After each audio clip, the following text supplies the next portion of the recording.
Sering dengar keluhan tentang kualitas guru di Indonesia, kritik soal metode mengajar yang monoton, guru yang kurang kompeten, atau bahkan kurangnya integritas profesi. Berdasarkan beberapa jurnal yang sudah saya baca, kualitas guru di Indonesia masih sangat rendah karena guru sendiri masih sekedar menggugurkan kewajiban untuk mendidik, terus kurangnya pelatihan, kurangnya kesejahteraan, juga seleksi masuk yang masih mudah.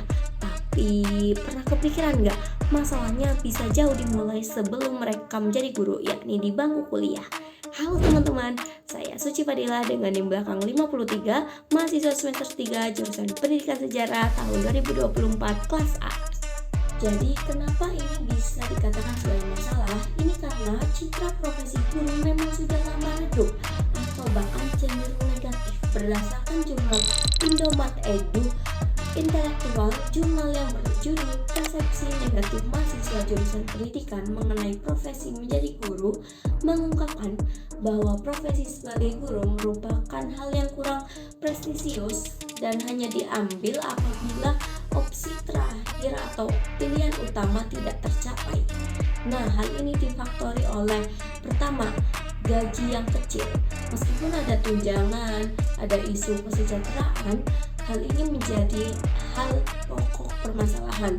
Kemudian ada tekanan kerja yang tinggi, mulai dari tuntutan kurikulum, administrasi yang menumpuk, hingga menghadapi orang tua siswa. Ketiga, status sosial guru yang masih rendah, bisa dibilang masih dipandang rendah di masyarakat.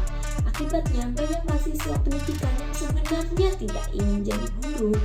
Mereka masuk ke jurusan pendidikan bukan karena passion, melainkan pertama, tidak lolos di pilihan favorit atau pilihan utama.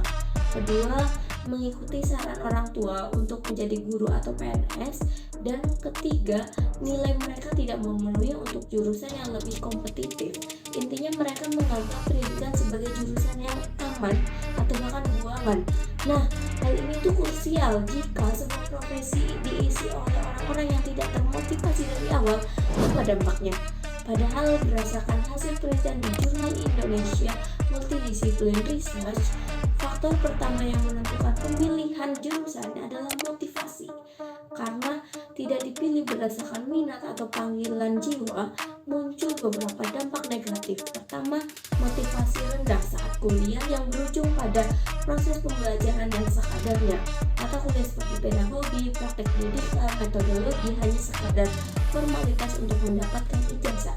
Dampak ini terus berlanjut ketika lulus. Ketika lulus, banyak yang tidak benar-benar menjadi guru dan mengajar, sehingga beralih ke pendidikan. Dan mereka yang mengajar pun terkadang kurang memiliki passion untuk mendidik. Mereka mengajar hanya sebagai rutinitas, bukan semangat untuk membentuk karakter mahasiswa atau siswa di masa depan. Ini adalah sebuah ironi besar. Di satu sisi semua orang setuju bahwa guru merupakan fondasi negara. Orang-orang hebat lahir juga dari guru yang hebat.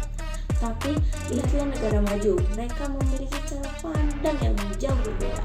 Contoh terbaik adalah Finlandia.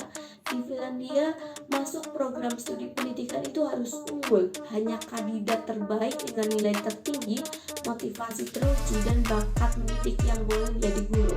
Mereka menjadikan guru sebagai profesi paling dihormati dan paling diminati. Kontras sekali dengan kita yang menjadikan pendidikan sebagai pilihan cadangan atau terakhir. Nah, membangun pendidikan itu dimulai dari meningkatkan kualitas seorang guru, dan kualitas dimulai dari dengan niat. Pilihan kita hari ini sebagai mahasiswa menentukan Indonesia 20 tahun ke depan. Kamu sendiri termasuk yang mana? Karena aku sendiri termasuk salah satu dari sekian banyak mahasiswa yang tidak memiliki minatan atau bahkan ingin masuk ke jurusan pendidikan. Begitu saja, saya Suci Fadila, terima kasih.